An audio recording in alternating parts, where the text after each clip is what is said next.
चलो dot product पे question कर रहे थे। बेसिक क्वेश्चन हो चुके हैं, अब थोड़ा सा कुछ कंसेप्चुअल क्वेश्चन करते हैं। लिख रहा है फॉर एनी वेक्टर, देखना जरा, for any vector r prove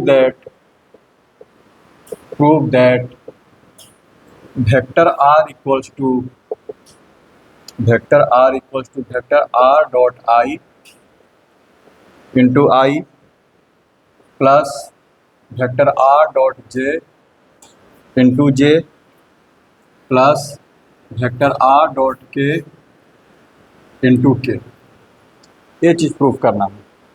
ठीक है,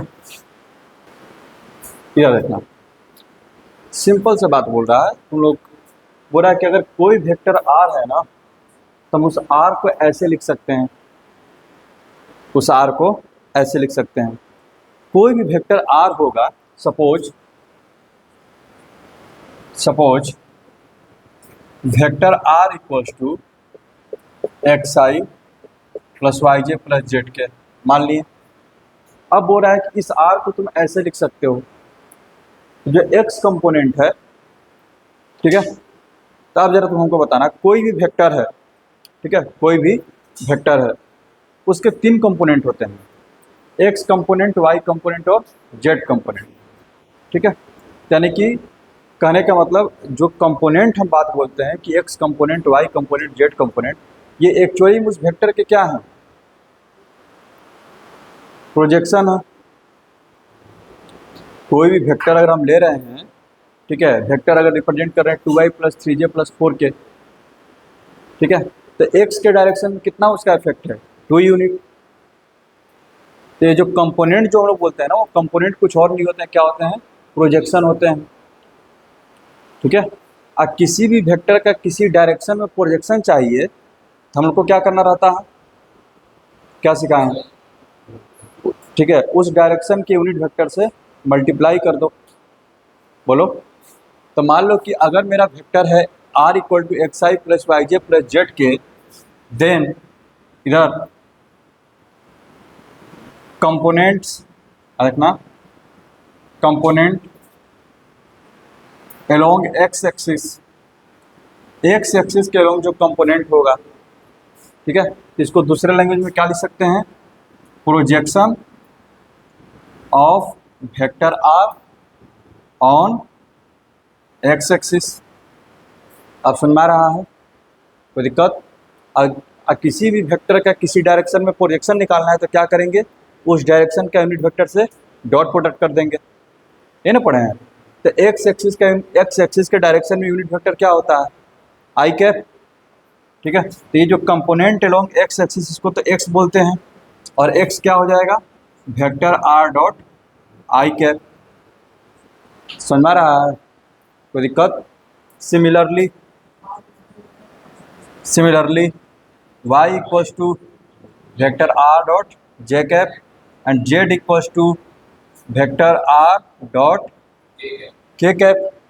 सो वेक्टर आर इक्वल्स टू, ये जो मेरा एक्स आई प्लस वाई जे प्लस जेड के है, ये क्या हो जाएगा बाबू, vector are dot I into I, vector are dot J into J, vector are dot k into के।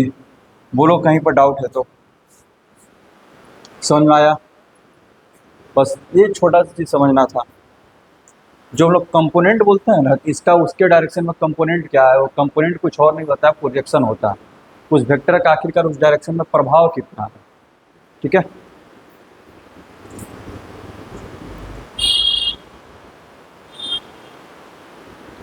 चलो ये तो हो गया।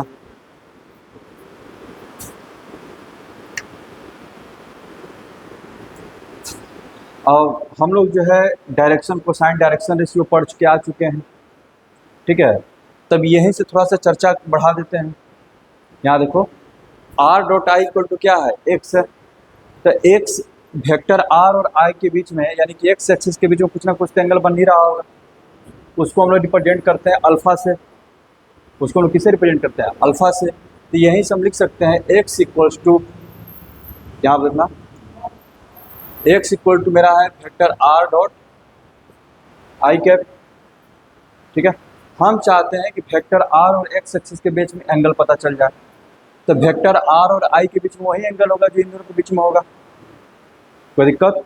तो r डॉट आई को क्या लिखेंगे, x equal to magnitude of vector r into i into क्या हो जाएगा कॉस अल्फा।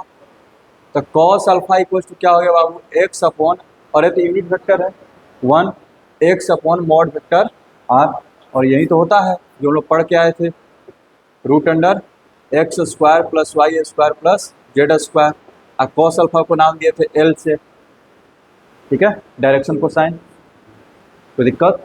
उसी तरह से अगर दूसरा का, ये तो पहला हो गया, दूसरा वाला को जब लेंगे y equals to vector r dot j, vector r dot j, ये तुमको दे देगा यहाँ से y equals to magnitude of vector r magnitude of j cap into क्या हो जाएगा कॉस बीटा, ठीक है। तो cos beta equals to y upon magnitude of vector sorry r,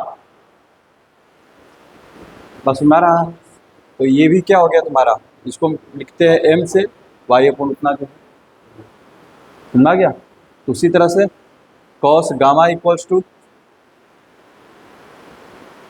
Z upon magnitude of vector r, जिसको हम लोग n से रिप्रेजेंट कर रहे थे, ठीक है।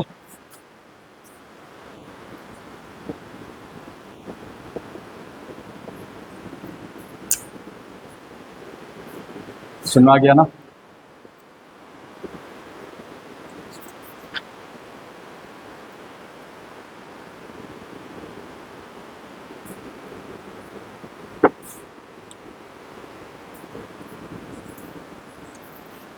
वहाँ पर एक चीज़ और बताए थे, याद रखना, कि किसी भी वेक्टर में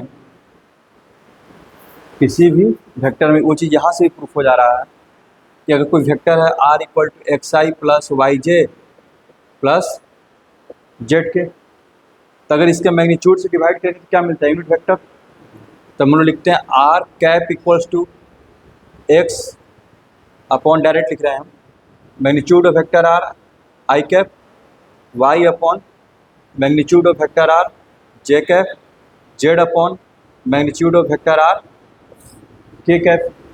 बोलो, अच्छा ये तो यूनिट वेक्टर बन चुका है ना।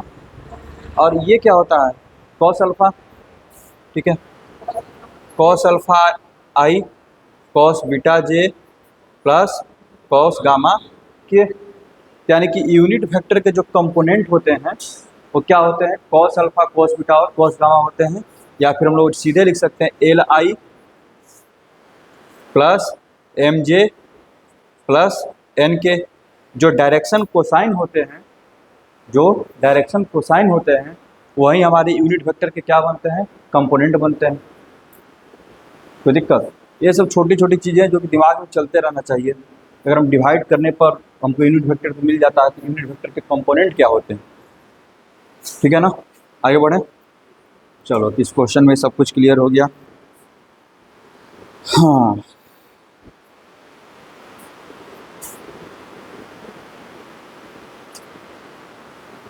आगे बढ़ें, चलो एक बनाने वाला क्वेश्चन है, ठीक है, आसानी से बनेगा, देखना। क्वेश्चन नंबर 13 को लेते हैं, एग्जाम्पल 13। बोला है कि एक वेक्टर है, वेक्टर डी है, उसको अलग अलग वेक्टर से मल्टीप्लाई किए हैं, डॉट प्रोडक्ट किए हैं, तो कुछ रिजल्ट आया है, ठीक है। तो वेक्टर डी क्या होगा, तो मान लो वेक्टर डी जो है मेरा क्या होगा, एक्स आई प्लस वाई जे प्लस जेड के है, ठीक है। यहाँ देखना बोल रहा है, क्वेश्चन नंबर 13 है एग्जाम्पल का, vector a equals to 4i plus 5j minus k है, और vector b equals to i minus 4j plus 5k है, और vector c equals to 3i plus j minus k है। बस सुना रहा है, find a vector d which is perpendicular to both a and b, ठीक है। एक वेक्टर डी है वेक्टर डी कैसा है भाई, तो दोनों पर परपेंडिकुलर है।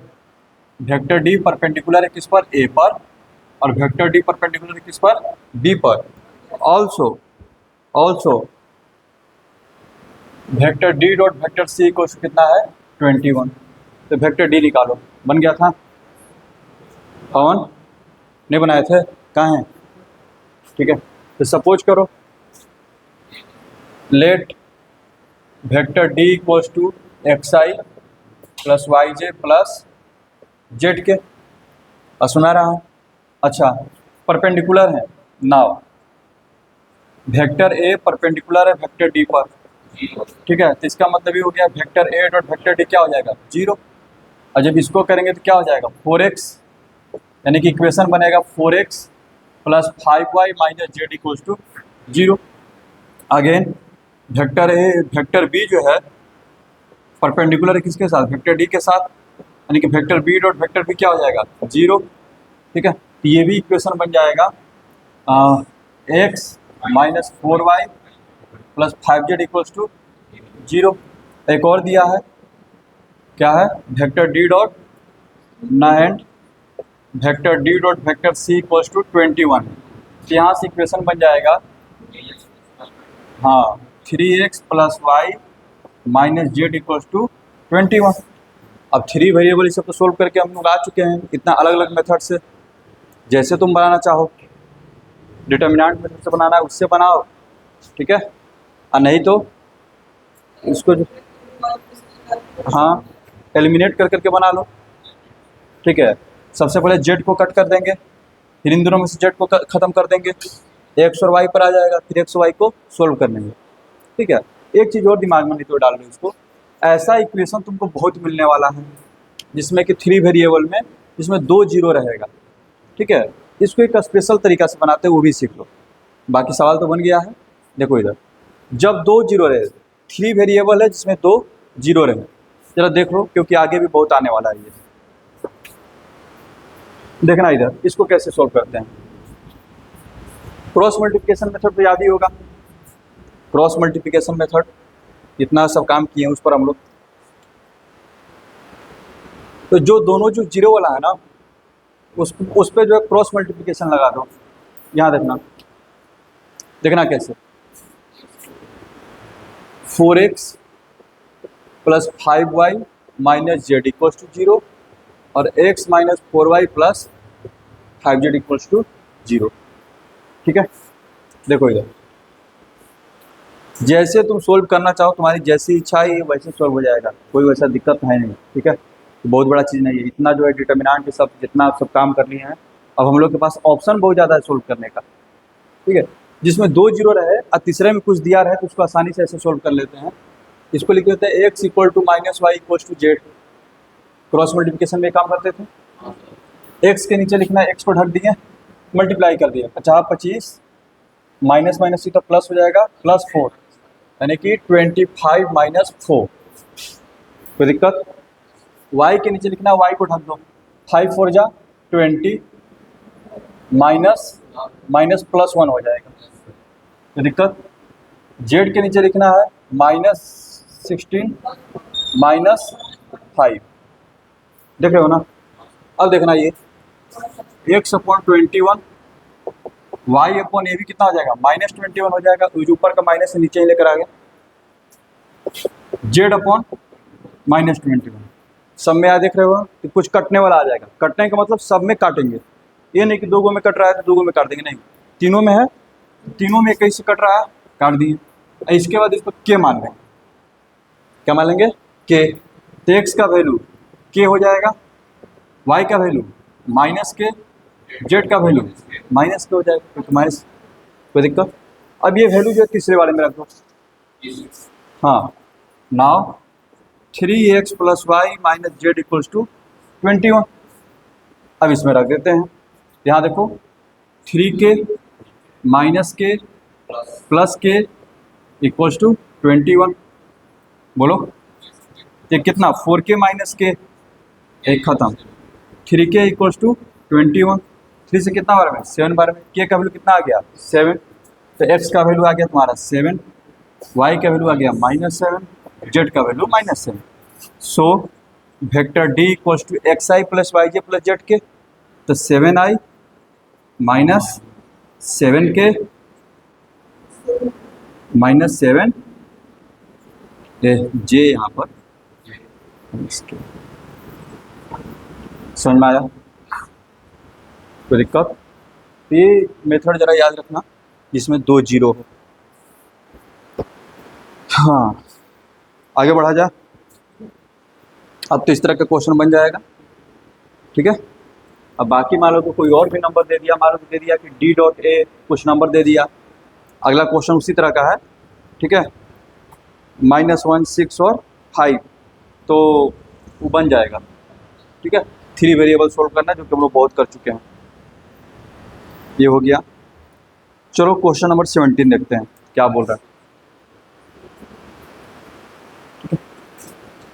समझ में आ गया ना ये?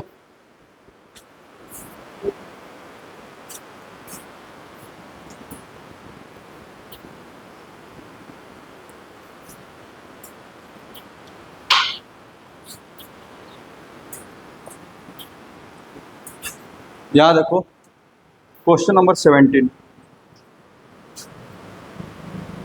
The position vectors of point P Q R, 3 point से position vector of P cap दिया है, ठीक है। पोजीशन वेक्टर ऑफ पी क्या दिया है? P cap. Position vector of q cap and position vector of r दिया है आर कैप, ठीक है, रेस्पेक्टिवली। ए वेक्टर भी इक्वल्स टू, एक वेक्टर भी है एंड वेक्टर भी इक्वल्स टू बोल रहा है k into q plus are cap, ठीक है, कोई दिक्कत? एंड और क्या कर रहा है, p cap dot vector b equals to q cap dot vector b, ठीक है, के स्केलर है। देन प्रूव दैट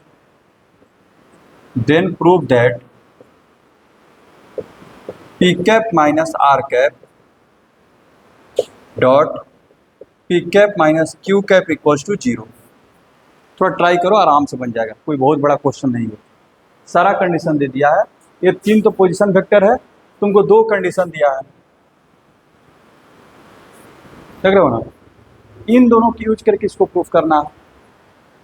दिमाग बस क्या लगाओ, थोड़ा ध्यान से देखो, तो कुछ इसमें करना ही नहीं है। पहले देखो कि तुमको कंडीशन में क्या क्या दिया है और यहाँ पे क्या क्या लाना है। पी आर पी क्यू, और यहाँ पर एक्स्ट्रा में क्या दिया हुआ है? भी हटा देना है। किसी एक में से भी का वैल्यू निकाल के दूसरे में रख दो, और तुम ये देखो कि किस में से निकाल के रखना आसान होगा।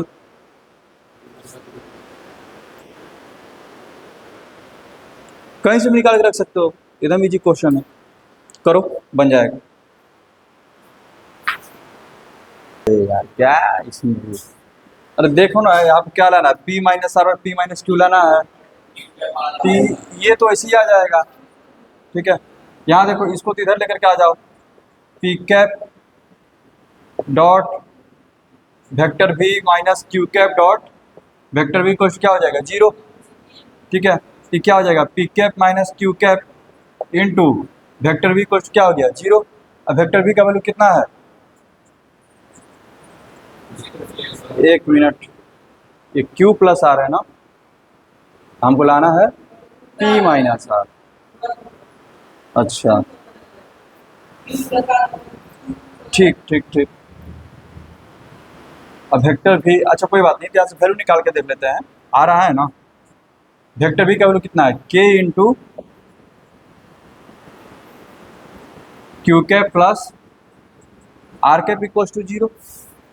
कोई दिक्कत? तो के तो स्केलर क्वांटिटी खत्म हो जाएगा,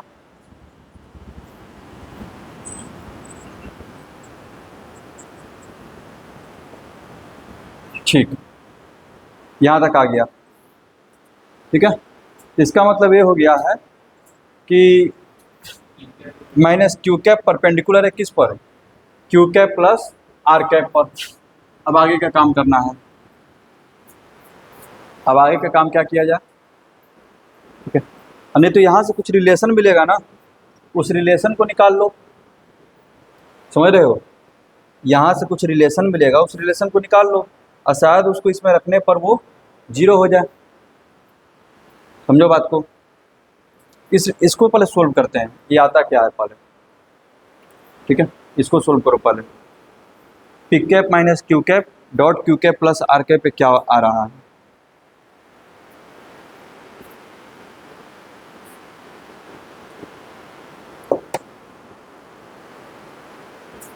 इसको पहले सोल्व करो, वहीं से आ जाना चाहिए। हैं, एक मिनट रुक जा, ये आ गया ना यहाँ तक मेरे पास। P cap minus Q cap आ चुका है, और आ चुका है Q cap plus are cap. लाना क्या है हमको, पी माइनस क्यू के साथ हमको लाना है पी माइनस आर, इन लाना है पी माइनस आर। इसी में कुछ मॉडिफाई करते हैं, ठीक है। देखो जरा इधर, वेक्टर भी जो है क्यू प्लस आर है, इसको दिमाग में रखना। तो क्या हो जाएगा, P cap minus Q cap, इसमें हम क्या कर रहे हैं, वेक्टर पी को जोड़ रहे हैं, अब वेक्टर पी को माइनस भी कर रहे हैं, याद रखना।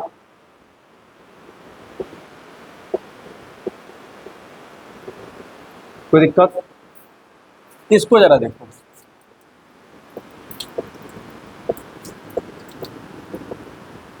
ये इतना हो जाएगा, माइनस, यहाँ माइनस कॉमन कर लेंगे, आ तो गया। बार बार बोल रहे हैं, सोचा करो कि क्या लाना है, इक्वल टू 0 हो जाएगा। ये तो 0 में लेके चले हैं ना, हम तो बस इसमें क्या किए हैं, पी जोड़े हैं, पी कैप जोड़े हैं, पी कैप माइनस किए हैं, ताकि यहाँ पर हमको पी माइनस आर मिल जाए, माइनस कॉमन करने पर। समझ में आ रहा है पवन, ये डाउट है।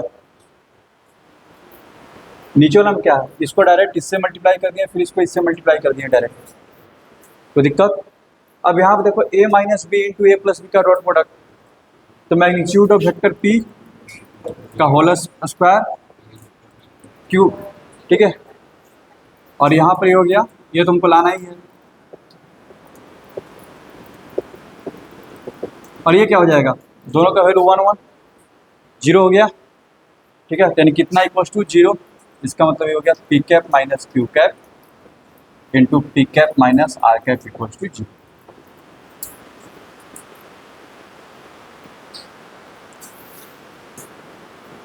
हाँ, अगला जो क्वेश्चन दिया है उसके बहुत सारे क्वेश्चन हम लोग कर चुके हैं, ठीक है। और थोड़ा इसको यहाँ पर फिर से रिपीट कर देते हैं। उसमें 6 रिजल्ट है, 6 में से हम लोग 3 4 रिजल्ट कर चुके हैं।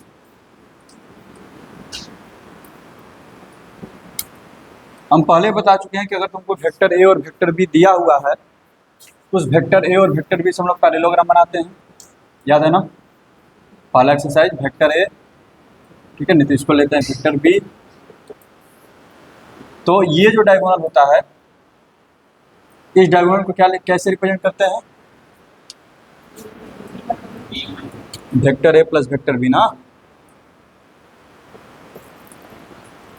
ये क्या बनेगा, वेक्टर ए प्लस वेक्टर बी। दूसरा डायगोनल क्या होता है, अब ये इसके साइन पर डिपेंड करेगा कैसे लेते हैं, ठीक है। अगर a माइनस बी लेना है तो इसको ऐसे लेना पड़ेगा, फाइनल माइनस इनिशियल, ठीक है। अगर ऐसे लेते हैं तो vector a minus vector b है, दिमाग में रहेगा ये, बार बार इसको दिमाग में रखिए, ठीक है। अब जैसे मैं पहला ये चीज़ तो हम लोग प्रूव कर चुके हैं, magnitude of vector A plus vector B का स्क्वायर, ये तो प्रूव कर चुके हैं। मैग्नीट्यूड ऑफ वेक्टर ए का square, magnitude of vector B का स्क्वायर प्लस 2 इंटू वेक्टर ए डॉट वेक्टर बी हो चुका है। अगर यहाँ पर माइनस है तो यहाँ पर माइनस हो जाएगा, ये क्लियर है। 2 रिजल्ट हो गया, फर्स्ट और सेकंड यही है। थर्ड का बात करता है, ये प्रूफ करने के लिए magnitude of vector A plus vector B का whole square, magnitude of vector A minus vector B का स्क्वायर बराबर प्रूफ करो 2 into magnitude of vector A का square magnitude of vector A B का स्क्वायर, दोनों को जोड़ दो, दोनों को जोड़ देंगे, ये आ जाएगा। ठीक है, बोला कि इसको ज्योमेट्रिकली किस चीज़ को रिप्रेजेंट करता है, तो पहले भी बता चुके हैं कि ये जो है बोलता है कि दोनों डायगोनल के जो स्क्वायर का जो जोड़ है, ठीक है ना, क्या है 2 into magnitude of vector A plus magnitude of vector b. तो मैग्नीट्यूड ऑफ वेक्टर ये होगा, मैग्नीट्यूड ऑफ वेक्टर बी ये होगा, उसमें 2 से मल्टीप्लाई करने का मतलब ये दोनों साइड और ये दोनों साइड का मैग्नीट्यूड। ठीक है, यानी कि पैरेललोग्राम का, ठीक है, जो डायगोनल का जो स्क्वायर होता है, डायगोनल का जो स्क्वायर का जोड़ होता है वो किसके बराबर होता है, साइड्स के, सभी साइड्स के स्क्वायर के जोड़ के बराबर। समझ आया इसका क्या ज्योमेट्रिकल मीनिंग है। ठीक है, अगर कोई पैरेललोग्राम है, उसका साइड का लेंथ a है, दूसरे का b है, डायगोनल आपका एक का d1 है लेंथ, दूसरे का d2 है। ठीक है, तो पैरेललोग्राम में क्या रिलेशन होता है, 2 इंटू ए स्क्वायर प्लस बी स्क्वायर बराबर क्या होता है, d1 square plus d2 square. समझ में आ गया, कोई दिक्कत, आगे बढ़ें। चलो, ये चीज़ क्लियर हो गया। एक और क्वेश्चन हम लोग पहले कर चुके हैं, चौथा क्वेश्चन, फिर से यहाँ से उसको कर लेते हैं। यहाँ देखो कि अगर magnitude of vector A plus b magnitude of vector A minus vector b के इक्वल हो, तो बताइए ज्योमेट्रिकली क्या रिप्रेजेंट करना चाहता है। तो magnitude of vector A plus b यानी कि वाला diagonal, magnitude of vector A minus b, याद है ना, जब दोनों डायगोनल कब इक्वल होते हैं, जब रेक्टेंगल होते हैं, बताए थे पहले एक्सरसाइज में। ठीक है, कि जब दोनों जो डायगोनल इक्वल हो गए, किसी क्वाड्रिलेटरल के दोनों डायगोनल इक्वल हो गए, ठीक है, तो इसका मतलब क्या है, तो ट्रायंगल कैसा है, तो सॉरी क्वाड्रिलेटरल कैसा है, रेक्टेंगल होगा। क्लियर है ना। अच्छा, इसी चीज़ को अब यहाँ पर डॉट प्रोडक्ट से हेल्प से कर लेते हैं। तो क्योंकि वहाँ पर हमको जैसे ही मैग्नीट्यूड आ जाता था तो सोचना पड़ता था मैग्नीट्यूड इक्वल है तो क्या है। यहाँ पर जैसे ही चैप्टर शुरू हुआ डॉट प्रोडक्ट, तो हम बोले कि जैसे ही तू मैग्नीट्यूड को देखेगा क्या करना, मैग्नीट्यूड को जैसे ही देखोगे क्या, स्क्वायर कर देना यहाँ से आराम से, जीरो नहीं, यहाँ पर देखो थोड़ा हाँ, 2 इंटू वेक्टर ए डॉट वेक्टर बी हो जाएगा, इधर मैग्नीट्यूड ऑफ वेक्टर ए का स्क्वायर हो जाएगा, यानी कि 4 इंटू वेक्टर ए डॉट वेक्टर बी क्या हो गया, 0, यानी कि वेक्टर ए डॉट वेक्टर बी बराबर क्या हो गया, 0, यानी कि vector a is perpendicular to, ठीक है, कोई दिक्कत, यानी कि वेक्टर ए जो वेक्टर बी को परपेंडिकुलर हो गया, तो दोनों वेक्टर मिल करके क्या बनाएंगे आखिरकार, रेक्टेंगल बनाएंगे। समझ में आ गया, कोई दिक्कत, ये हो गया तुम्हारा चौथा। एक और रिजल्ट उसने बोला है कि प्रूफ कीजिए अगर magnitude of vector A plus b का स्क्वायर, अगर magnitude of vector A plus b का स्क्वायर इक्वल हो जाए दोनों के मैग्नीट्यूड के स्क्वायर के, तो राइट ट्रायंगल बन जाएगा। ठीक है, पाइथागोरस हो गया ना, इसका मैग्नीट्यूड का स्क्वायर, इसका मैग्नीट्यूड का स्क्वायर, इसके मैग्नीट्यूड के स्क्वायर के बराबर है, तो क्या हो गया, पाइथागोरस। बस सुना गया, यानी कि दोनों क्या होंगे, परपेंडिकुलर होंगे। इसको हम लोग यहाँ पर भी देख लेते हैं, इधर उसने दिया है magnitude of vector A plus vector B का square equal to magnitude of vector A का square plus magnitude of vector B का स्क्वायर। तो ठीक है, जैसे ही हम स्क्वायर देखेंगे मैग्नीट्यूड का इधर, हम अपना ब्रेक कर देंगे इसको, बोलो मैग्नीट्यूड ऑफ वेक्टर ए का स्क्वायर, ये तो खत्म हो गया ना, तो इतना बराबर क्या हो गया, 0, यानी कि vector A dot vector B equal to 0, यानी कि vector a perpendicular vector b. Clear है, सुना रहा है। चलो, तो ये सब तो हो गया, ये एनसीईआरटी का था, इसमें जो भी 6 क्वेश्चन थे 6 वो हो गया। आगे बढ़ते हैं, अब कुछ बेसिक क्वेश्चन है वैल्यू निकालने वाला, यहाँ देखना, देखो इधर क्वेश्चन है, जल्दी बनाओगे इसको। Find magnitude of vector a and magnitude of vector b if vector A minus vector b dot vector A plus vector b equals to 27 and magnitude of vector a equals to 2 into magnitude of vector b. जल्दी से बना दो,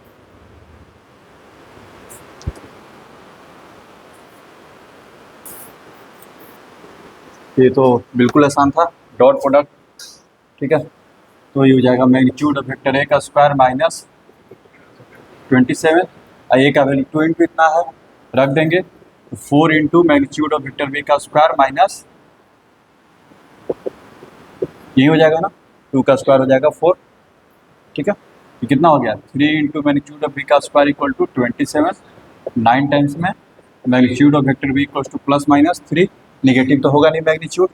ठीक है, magnitude को क्या लेंगे, 3, कोई दिक्कत।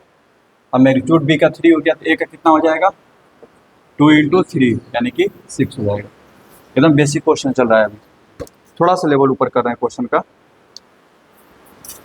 मैग्नीट्यूड ऑफ वेक्टर ए भी आसानी से बनेगा, 3, magnitude of vector b equals to 2 and vector A dot vector b equals to 6, find magnitude of vector A plus vector B and magnitude of vector A minus vector B.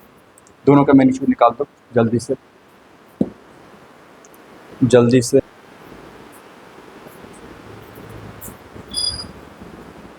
इधर बोले हैं कि जैसे ही magnitude देखेंगे whole square, और ये होता है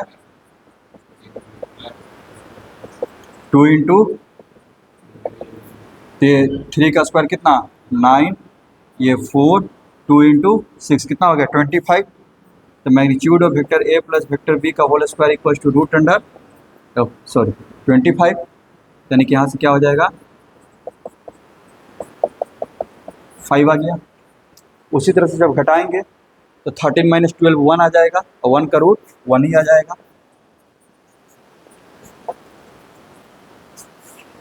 समझा, ये नहीं कि 3 2 5 हो गया, 3 माइनस 2 1 हो गया। समझ रहा है ना, आगे बढ़ा जाए। चलो एक और अच्छा क्वेश्चन है, अभी तो सारे अच्छे, हाँ वही बोल रहे थे, ये नहीं कि magnitude of vector A plus magnitude of vector b कर दिए तो magnitude of vector A plus b हो गया, क्योंकि वहाँ से भी आ जा रहा है 3 2 5। हाँ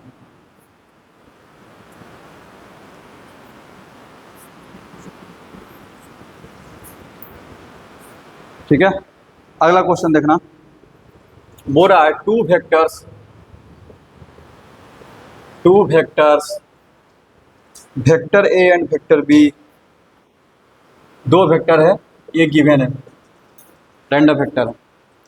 तो जो तुम्हारे वेक्टर होंगे, नाउ दो नए नए वेक्टर बनाए गए, एक वेक्टर एक्स बनाते हैं, एक्स इक्वल्स टू क्या है magnitude of vector a into vector b plus magnitude of vector b into vector a. एक दूसरा वेक्टर बनाते हैं वाई, इसको बनाते हैं magnitude of vector a into vector b minus magnitude of vector b into vector a. ठीक है, then prove that x and y are orthogonal. Ortho, हाँ ऑर्थो परपेंडिकुलर का एक नया नाम है क्या, ऑर्थोगोनल, कंफ्यूज नहीं होना। ऑर्थोगोनल करने का मतलब क्या है, परपेंडिकुलर, गोनल जैसे नहीं पढ़ते तो ऑर्थोगोनल मैट्रिक्स। ठीक है, ये भी उसी तरह का, कोई दिक्कत। तो प्रूफ करना है x and y, vector x and vector y are orthogonal. तो दिखा दो कि दोनों का डॉट प्रोडक्ट कितना है 90 डिग्री, 90 डिग्री प्रूफ करना है ना। ऑर्थोगोनल का मतलब परपेंडिकुलर है, परपेंडिकुलर कहीं दूसरा नाम है, करके दिखा दो तुरंत हो जाएगा। देखना इधर, ये डायरेक्ट हो जाएगा। वेक्टर एक्स डॉट जैसे वेक्टर वाई लिखेंगे, जरा ध्यान से देखो इसको, ये कुछ नहीं ए स्क्वायर माइनस बी स्क्वायर ही है।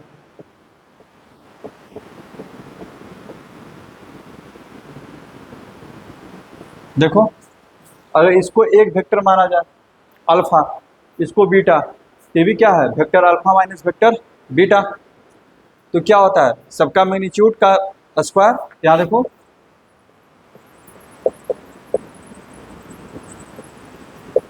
यही ना होगा,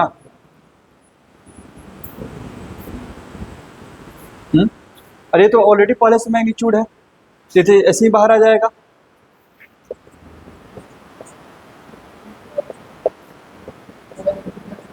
ये हो जाएगा और ये क्या हो जाएगा,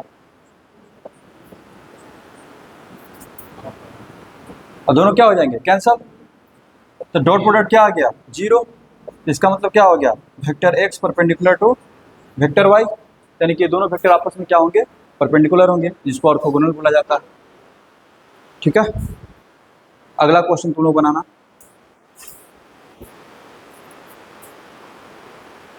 ठीक है ना, चलो इधर देखते हैं।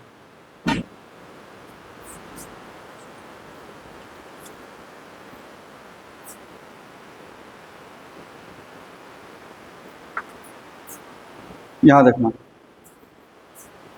क्वेश्चन है if vector A plus vector b plus vector c equals to 0 and magnitude of vector 3 है, मैग्नीट्यूड ऑफ वेक्टर बी दिया हुआ है, ठीक है 5, और मैग्नीट्यूड ऑफ वेक्टर सी दिया हुआ है 7।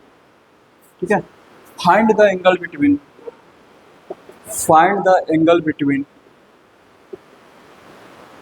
Vector a and vector B.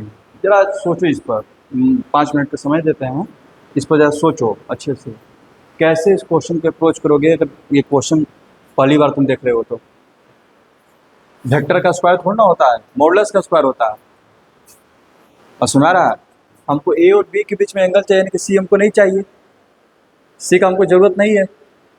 बस सुना रहा है, और सी में हमको दिया समय मोड दिया है, तो मोड पे हमको काम करना है। तो अगर हम ऐसे लिख सकते हैं ना सॉल्यूशन में कि vector A plus vector B equal to C, का जरूरत नहीं तो सी को अलग कर दो।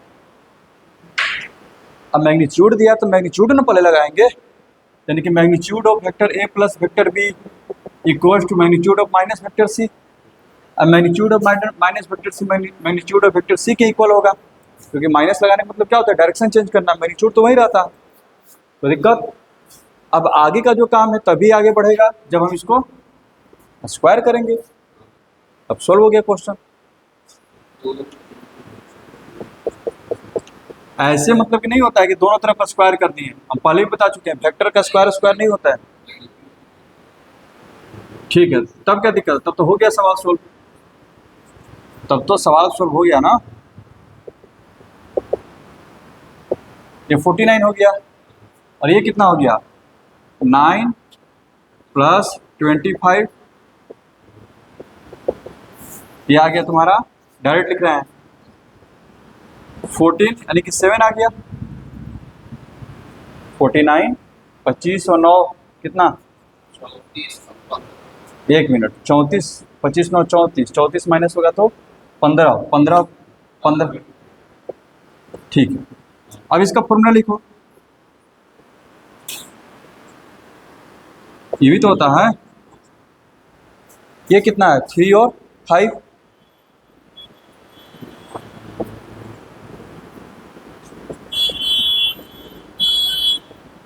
तो cos theta equals to, theta equals to 5/3। समझ में आया, ये सब क्वेश्चन है थोड़ा। चलो ये तो हो गया।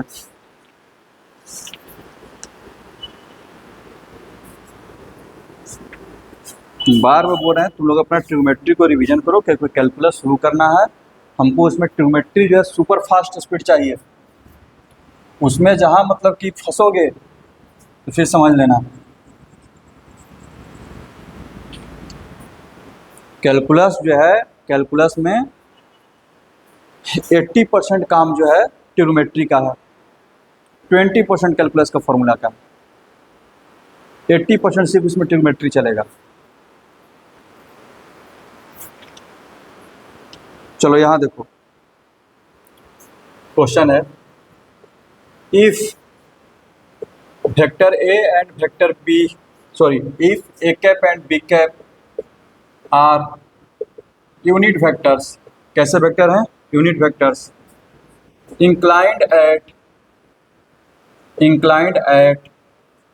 एन एंगल थीटा, कितना एंगल पे इंक्लाइंड है, थीटा, यानी कि दोनों के बीच में कितना एंगल बन रहा है, थीटा बन रहा है।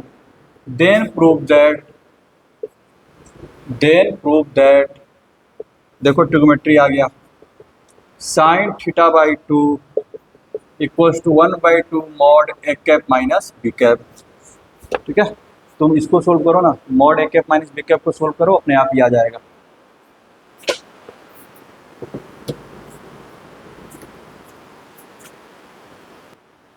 याद रखना सॉल्यूशन बार बार बोला, जिस भी क्वेश्चन में मैग्नीट्यूड है सवाल वहीं से ब्रेक होगा। Magnitude of a cap minus b cap का होल स्क्वायर लिखते हैं। ये आपका होगा magnitude of a cap magnitude of b cap minus 2 into a cap dot b cap. Vector बेटा रहेगा कि हम उसको भी ऐसे लिख देते हैं, उसके बीच का एंगल थीटा है तो कॉस थीटा हो जाएगा। बोलो इसका वैल्यू 1, इसका value 1, 2 1 1 2 minus 2 cos theta, 2 into 1 minus cos theta. 1 minus cos theta क्या होता है? 2 साइन स्क्वायर थीटा बाई 2। देख लीजिए कहाँ पहुँच चुका है ये क्या हो गया? 4 साइन स्क्वायर थीटा बाई 2। दोनों तरफ से स्क्वायर हटा देते हैं, मॉड में ए कैप माइनस बी कैप कितना हो जाएगा? 2 साइन थीटा बाई 2। तो इधर आ जाएगा।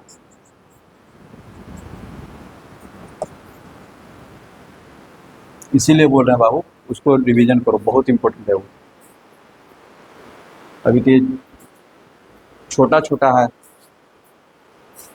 कैलकुलस में तो खाली वही चलेगा ही।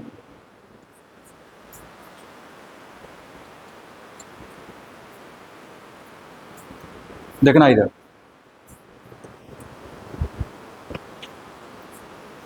हाँ तो ये हो गया।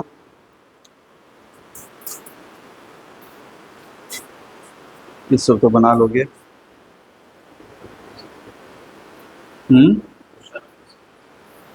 किस में? एक्सरसाइज में। अब तो बन जाएगा ना, एंगल निकालना था। कोई वेक्टर दिया है, एक्स एक्सिस का कितना बना रहा है, वाई के साथ कितना, जेड के साथ कितना, तब तो हो ही गया। कॉस अल्फा बराबर तो सुबह सुबह पढ़ेंगे ना। ठीक है, अब वो क्वेश्चन तो ऐसे ही बन जाना चाहिए था, तो पहले के नॉलेज से कोई पूछ रहा है कि कोई वेक्टर जो है किसी के साथ कितना एंगल बना रहा है, तो पहले ही पढ़े हुए हम लोग। Cos alpha equals to x upon under root x square plus y square plus z square, तो वहीं से बन जाना चाहिए था। उसमें पूछने का सवाल कोऑर्डिनेट एक्सिस, तो कोऑर्डिनेट एक्सिस क्या होते हैं? X axis, y axis, z axis. चलो इधर देखना, हाँ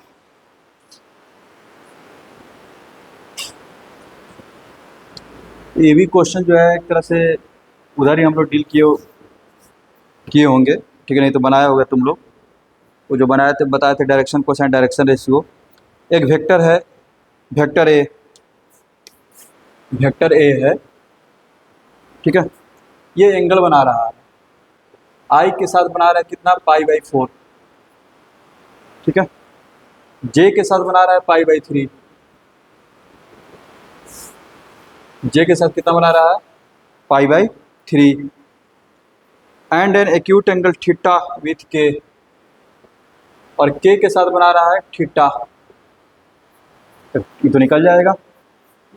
ठीक है, थीटा तो निकल जाएगा ना, क्यों भाई? क्योंकि हम लोग पढ़ चुके हैं कि अगर कोई वेक्टर है कोऑर्डिनेट एक्सिस के साथ अल्फा बीटा गामा एंगल बनाता है, ठीक है, तो जो उनका सम होगा cos square alpha cos square beta cos square gamma, ये कितना हो जाएगा? 1। तो यहाँ पे जब वैल्यू रखेंगे तो ये 1/2, ये कॉस 60 1/4, और कॉस स्क्वायर थीटा बोला है, गामा को क्या बोलते हैं उसने?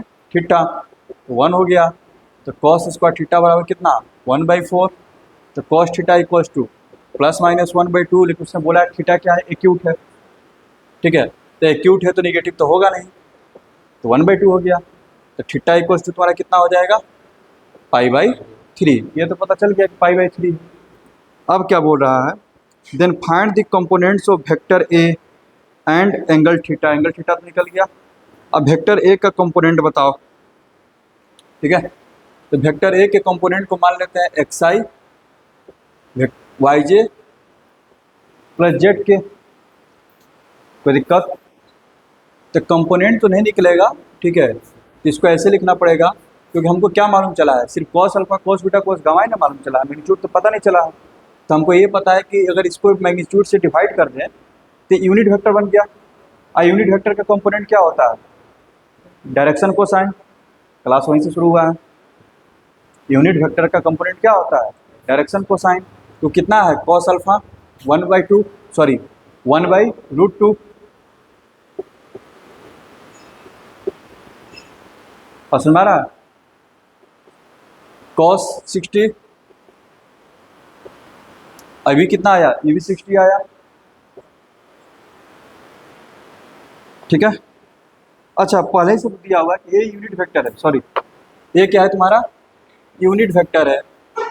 उफ, ये अगर यूनिट वेक्टर है तो इसको डायरेक्ट लिखो Li plus Mj plus n के, जो डायरेक्शन कोसाइन होते हैं वही मेरा क्या होते हैं, कंपोनेंट होते हैं। तो वो हो गया, तब इसमें फिर करना क्या है, 1/2i 1/√2i plus 1/2j plus 1/2k, खत्म हो गया। समझ में आया, ये क्वेश्चन हो गया, ये सब तो तुम लोग बना लोगे। लिखो नहीं तो पता नहीं बनेगा कि नहीं बनेगा। Find the components of unit vector, find the components of a unit vector, find the components of a unit vector which is perpendicular to the which is perpendicular to the which is perpendicular to the vectors vectors I plus 2j minus k, I plus 2j minus k, I plus 2j minus k and vector b है and perpendicular to the I plus 2j minus k and 3i minus j plus 2k। एक vector r है, ये कैसा vector है भाई, unit vector है, ठीक है, यानी कि सीधे लिख देते हैं आर कैप है। और तो बना लो इसको, आर कैप डॉट ए तुमको 0 दिया है और आर कैप डॉट बी भी क्या दिया हुआ है 0, क्योंकि बोला है कि परपेंडिकुलर है दोनों के साथ, ठीक है। और ऐसा क्वेश्चन अभी करवाएं, जल्दी से बना के दिखा दो।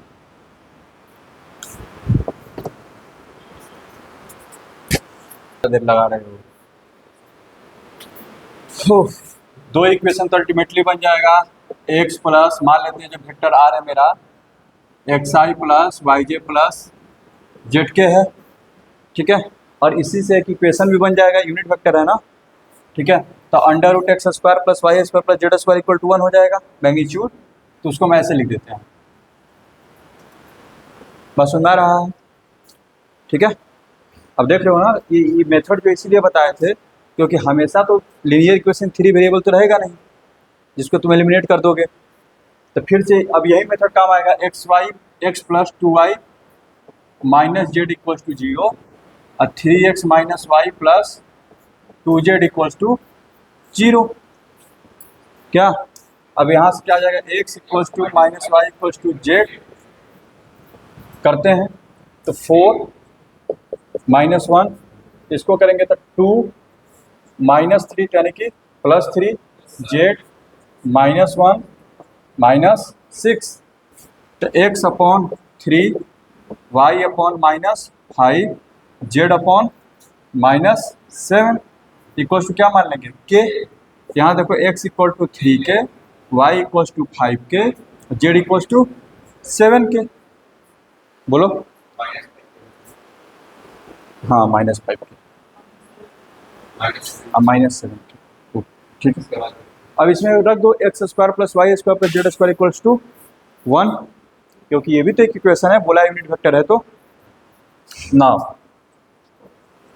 x² plus y² plus z² equals to 1, solve होकर कितना आ जाएगा, 9k² प्लस 25k² 34 और 49 प्लस 34 कितना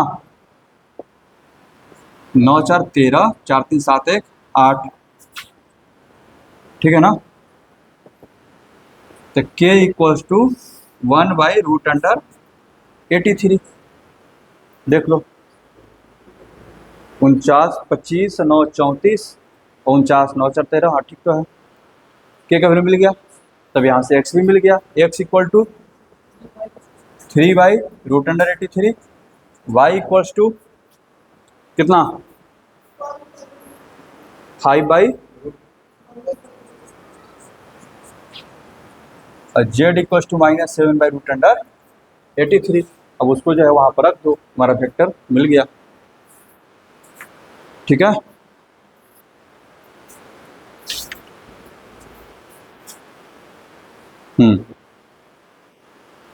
अच्छा इसने यहाँ पे जो है दोनों वैल्यू ले लिया है, प्लस माइनस के का वैल्यू निकाल रहा है ना, तो के तो अपना जो भी हो पॉजिटिव नेगेटिव दोनों हो सकता है, तो यहाँ पर प्लस माइनस लेकर के दो वेक्टर मिल जाएंगे। ठीक है, हाँ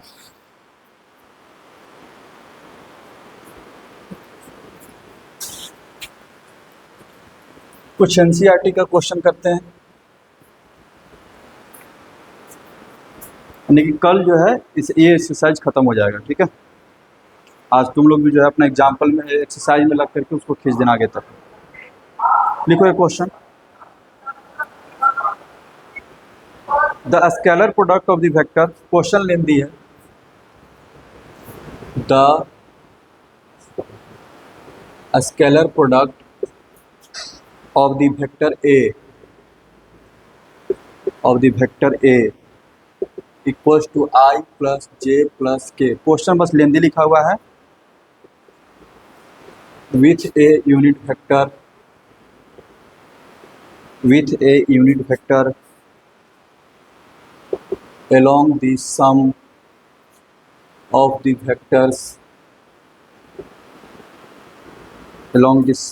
the vectors B equals to 2y plus 4j minus 5k and vector C equals to lambda I plus 2j plus 3k is equal to 1, is equals to 1। Find the value of lambda, find the value of lambda, hence find the unit vector along, hence find the unit vector along B plus C। Question बस लेंदी है, काम बस simple सा करना है, इसमें पढ़ करके कर दो। लैम्डा का वैल्यू कितना आया है, -5 ना। यहाँ देखो क्या बोल रहा है, बोल रहा है कि the scalar product of the vector इतना, वेक्टर ए का स्केलर प्रोडक्ट निकाला गया है। ठीक है, किसके साथ, विथ ए यूनिट वेक्टर, किसी यूनिट वेक्टर के साथ इसका स्केलर प्रोडक्ट निकाला गया है। ठीक है, अच्छा तो और क्या बता रहा है उस यूनिट वेक्टर के बारे में, with unit vector along the sum of the vector B and C. B और सी को जोड़ने से जो वेक्टर बन रहा है, यानी कि बी प्लस सी, उसके डायरेक्शन यूनिट वेक्टर ले लिए। समझ में ना, यहाँ देखो सॉल्यूशन लिख रहे हैं, let vector are equals to B plus C मान लेते हैं। ठीक है, कोई दिक्कत, R equals to B plus C. Then according to question, तो क्वेश्चन के अकॉर्डिंग क्या बोल रहा है, वेक्टर ए डॉट आर कैप किसके इक्वल है, 1 के। ठीक है ना, ये नहीं हुआ। अब आर कैप निकाल लो तुम, तो सबसे पहले तो बी प्लस सी निकालो। बी प्लस सी कितना हो जाएगा, 2 प्लस लैम्डा आई, 2 प्लस 4 6j, 3 माइनस 5, बोलो हो जाएगा, कितना हो गया। अब उसके बाद इसका यूनिट वेक्टर निकाल लेते हैं, तो मैग्नीट्यूड निकालना पड़ेगा ना। मैग्नीट्यूड ऑफ वेक्टर आर कितना हो जाएगा, √2 प्लस लैम्डा का होल स्क्वायर प्लस 6 का स्क्वायर प्लस -2 का स्क्वायर, ये ना होगा। ठीक है ना, vector A I plus J plus के। इतना आसान सवाल में तुमने पता नहीं क्या क्या किया। बी प्लस सी, 2 प्लस लैम्डा आई, यहाँ देखो, प्लस 6j माइनस 2k, और इसका मैग्नीट्यूड नीचे में आ जाएगा, ये वाला यूनिट वेक्टर ले रहे हैं ना। कितना हो जाएगा ये, जोड़ घटाव कर लो। 36 4 40, 40 4 44, ठीक है। 44 प्लस 4 lambda plus lambda square equals to मेरा कितना है बाबू, 1। अब इसको तो डॉट प्रोडक्ट करना है, इसको तो कर दो। कितना हो जाएगा, 2 प्लस लैम्डा प्लस 6 माइनस 2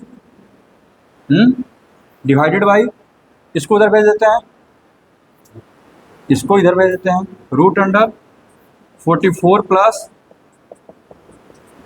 ये कितना हो जाएगा, 4 प्लस 2 4, एक minute, oh sorry, 6 plus lambda का होल स्क्वायर हो जाएगा, स्क्वायर करेंगे तो 36 plus lambda square, 36 plus lambda square plus 12 lambda, ये खत्म। तो 8 लैम्डा इक्वल्स टू 8, खत्म हो गया ना। लैम्डा का कितना आ गया, 1। कैलकुलेशन करना था, लैम्डा का कितना आ गया, 1। Hence find the unit vector along B plus C. अब यहाँ पर रख दो, कितना हो जाएगा unit vector, 2 plus 3 3i plus 6j minus 2k, lambda की वैल्यू 1 आया है, तो 1 प्लस 4 5 49 हो गया, यानी कि 7, ठीक है। यानी कि जो यूनिट वेक्टर होगा मेरा आर्क है, वो कितना आ जाएगा, 3i plus 6j minus 2k, क्या, ठीक है।